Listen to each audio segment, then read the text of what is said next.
ఏ పతిత దేహదారులపైన ప్రేమనుంచుకోకూడదు. ఒక్క బాబాతోనే ప్రేమనుంచాలి.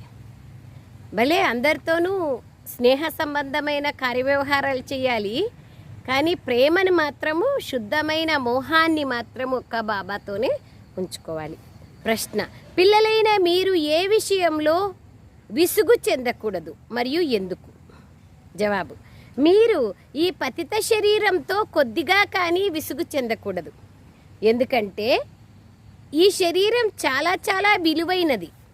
ఆత్మ ఈ శరీరంలో కూర్చొని తండ్రిని స్మృతి చేసి చాలా పెద్ద లాటరీని తీసుకుంటోంది. తండ్రి స్మృతిలో ఉన్నట్లయితే సంతోషం అనే మందు లభిస్తూ ఉంటుంది. బాబా ఏమంటున్నారు? ఈ పతిత శరీరంతో విసుగు చెందకూడదు. ఎందుకంటే ఈ శరీరం చాలా చాలా విలువైనది. ఈ శరీరం ద్వారానే 21